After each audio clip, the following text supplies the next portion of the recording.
poppin', I'm a blossom. I don't need a Batman to my Robin. I'm official on a Gotti. You can hear the vroom vroom in my Rari. I'm not sorry, no, I'm not sorry. It's official, I'm a problem. I done made it this. Hey Royals, welcome back to my channel. As y'all see by the title of today's video, we're going to be doing some comparisons today, and I'm really excited about it. What I'm going to do is show you all the process of me making a t-shirt using the Cricut, HTV, and heat press method versus me making a t-shirt using my embroidery machine, which is a Brother PE800. Okay, I get this question every once in a while, and I feel that this video will be helpful for anyone thinking of starting a t-shirt business and wondering which way they should start. Make sure you stay to the end so you can get all the details. If you're new to my channel, go ahead and hit that subscribe button. Make sure you guys give this video a thumbs up. Comment down below any questions, comments, concerns, video suggestions, and I will see you guys at the end of today's video. In this clip, basically, hey, I wanted to go ahead and set up the machine so you can know what the process is like. It's really easy. I can do it in about 40 seconds tops, and once you practice, you'll get the hang of it really quickly. But yeah, I'm also going to show you everything that you need to use when you're making a shirt using your embroidery machine. So of course you're going to need a t-shirt, you're going to need your hoops, some scissors, and then the thread of your choice, your machine, your power cord, all that good stuff. So right now I'm a little bit absent, I don't know why. Oh, also you're going to need your stabilizer. So today we're actually going to be using an adhesive stabilizer, which was new for me, but I really liked it. So in another video I'll go into more detail about it. But yeah, right now we're just doing the preparation. So I'm going ahead and hooping my stabilizer. I had to remind myself that this is not a tutorial. Basically, I just want to explain to you guys the benefits, the cost, the time, and everything for each method. So let's start with embroidery, of course, as I go ahead and set everything up. If there is anything that I feel the need to explain, I'll go ahead and do so. But overall, the design that I'm going to make, which is to send a message, aka subscribe to this channel, okay? Subscribe to this channel. Your girl's working hard, and I'm just kidding. But yeah, basically for each design, I decided that I'm going to use a gray t-shirt and I'm going to use green lettering. And the lettering is just simply going to say subscribe so that it can be the exact same thing. You can understand what it looks like on the same color shirt, using the same color thread, etc. I didn't want there to be any kind of bias. As far as the cost of this machine cost me about $780. If it's anything different, I'll go ahead and put it on the screen.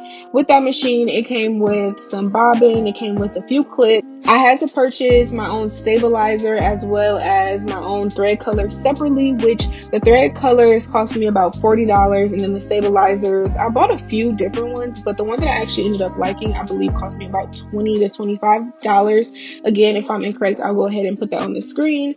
So, and it also came with the hoop, of course. I did go ahead and buy myself some additional hoops this past weekend that cost also about $40. Again, if I'm wrong, I'll go ahead and put it on the screen. But overall, this machine and all the equipment that came with it necessary for me to go ahead and start projects, it was pretty expensive, not super expensive in comparison to other embroidery machines that are out there. This is a great starter machine for sure, but in comparison to the other machine, which I'll get into a little bit later, it's definitely a lot more expensive. And as you can see here, I am typing on the screen of the embroidery machine. This makes the process a lot longer than it actually has to be, because typically, you know, if you're having a design, you already have the design created and made. You can also pay people to create designs for you. You can buy designs off of Etsy.com, but again, I just wanted to do lettering so I can show you guys the exact same design on two different shirts using two different methods.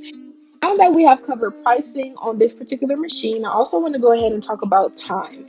So how long it takes in order for us to actually make this happen.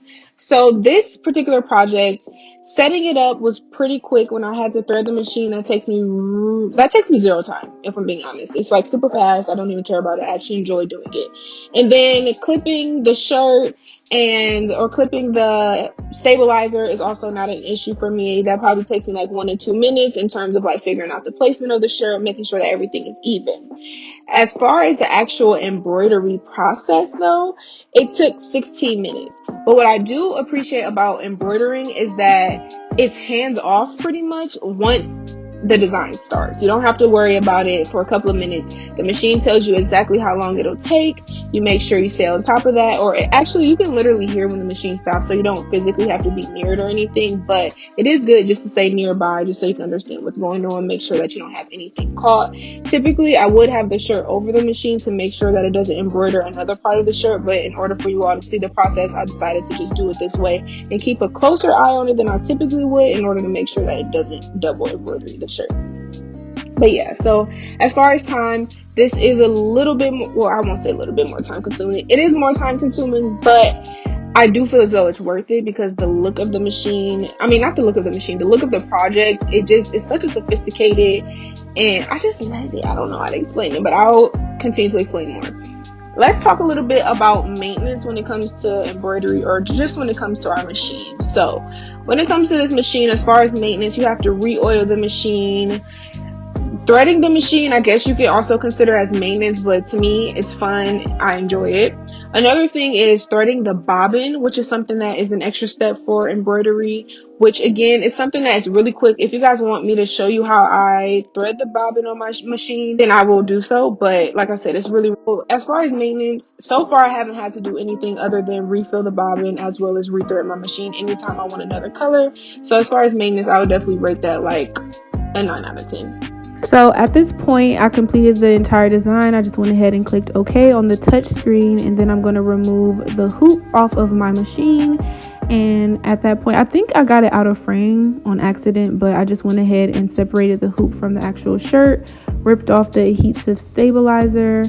I tried to do a cool thing with the S, but it looks stupid. Ignore that. I just want you guys to know the difference between the time, expense, maintenance, etc. But yeah, so I'm just going to go ahead and remove the adhesive stabilizer from the back of the actual design, and then from there, done, I'm going to show you the result of it, and then we're going to move on to our next method.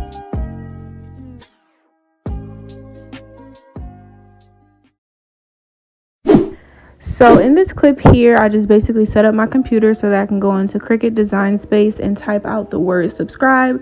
So of course, using this method, it's a lot easier and a lot quicker for me to just simply type subscribe versus looking through the different fonts and letters on my embroidery machine. But I did mention before how you can have pre-made designs that you upload onto your embroidery machine just using a USB. So I'm just going to go ahead and type subscribe once I figure out what font it is that I like. And overall, this clip is literally 1 minute long.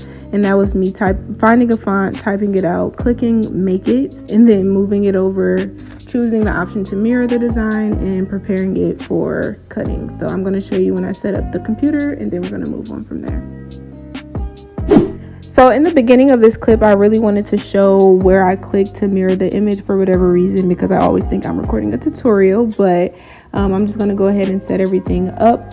Overall, untouched, without speeding this clip up, the clip in total is 5 minutes and 30 seconds, and that includes me mirroring the image, setting it to the correct option, which is vinyl, of course, because that's what we're going to be cutting. And then I'm also going to go ahead and cut out the actual piece of vinyl that we need, place it on the mat, allow it to cut, and peel the mat. I mean, not peel the mat, but peel the design. And that is only going to take 5 minutes and 30 seconds versus, like I said, with the embroidery machine, it does take a lot longer. It took 16 minutes total for the design to actually just be prepared, but it's a lot more hands-off than the actual production of a shirt being made using vinyl as well as a heat press, because you don't have to peel the design, you type it out, you load it on, and that's really just the end of it. So I really do appreciate that about the embroidery machine, but I also love the quickness of the vinyl as well. So now that I discussed the time that it takes to create a shirt using this method, I also want to cover the other things we talked about, like price and maintenance. So as far as the price, this was a lot cheaper to start. So for my Cricut, at the time of me purchasing it, it was about $245, but now I just checked on Amazon and they have this exact Cricut Explorer Air 2 in the mint color, retailing for about $193. So it's a lot cheaper than it was before, and a lot more cheaper than my Brother machine. So that's something worth taking note of, as well as the heat press. My heat press retail for about $250, which is also pretty cheap. Those two together don't even cost the amount of my Brother machine, so that's a deal. The additional things that I had to purchase were things like my Cricut toolkit, which that cost about $30. My different vinyls, which vinyls, they can add up and be a bit costly. So each color would cost me about 30 bucks, but they last a really long time. I usually get 5 yards at a time. So that's, as far as maintenance for this machine, I honestly haven't had to do any maintenance.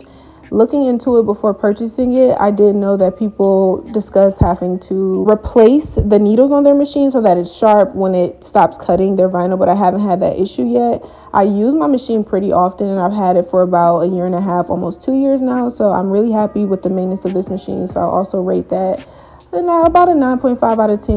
Twice in the 2 years that I've had it, it's given me a bit of a headache, but it goes away quickly.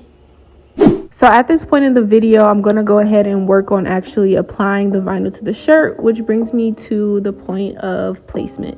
So I am, like I mentioned before, I'm newer to the embroidery community, so it is a lot harder for me to figure out how to center the shirt when I'm embroidering and I'm using my Brother machine versus when I'm using my heat press. I figured out a method that works fairly easy for me, and I've also bought tools that also help me as well. But I have been having a bit of a hard time figuring it out when it comes to embroidery, so I will say that it's easier with the Cricut/vinyl method in order to center your shirt. I've showed my method plenty of times before, but if anybody's interested, just let me know. I'll go ahead and show you all once more. So if I had to just break down everything, I like that with my Brother machine, it's a lot more hands-off, but I like the quickness of HTV vinyl in my Cricut. I like the fact that it's easier to center with my Cricut in the vinyl method, but I like the look of embroidery 10 times more than I like the look of vinyl, if I'm being completely honest. So if you are a person who also owns a t-shirt business and you have experienced both vinyl and heat press versus embroidery machines, please let me know your preference down below in the comment section. I'm still figuring it out for myself, but I figured it would be a great time for me to share my different ideas on the pros and cons of each machine and each method. So this is how the shirt looks that I use for the vinyl. It is a darker gray. Honestly, this is the better shirt. I helped the vinyl out because this is a better shirt. But this is what it looks like. And then this is what the embroidery looks like. Yes, I'm covering up the S because I tried to do something cool and I failed. But you can see the basic look of it. And I just really adore how this looks. Not to say I don't like how this looks anymore, but I just enjoy this a lot more. I don't know. You guys let me know what you think. Do you like how vinyl looks or do you like how embroidery looks? Also tell me why. I just feel like this gives you a more vintage look, which I'm into right now. Maybe it's just a phase. If you're new to my channel, make sure you go ahead and hit the subscribe button, give this video a huge thumbs up, comment down below any questions, comments, concerns, video suggestions, and all that good stuff. An emoji of the day today is going to be the thumbs up emoji. I'll see you guys in my next video. Bye.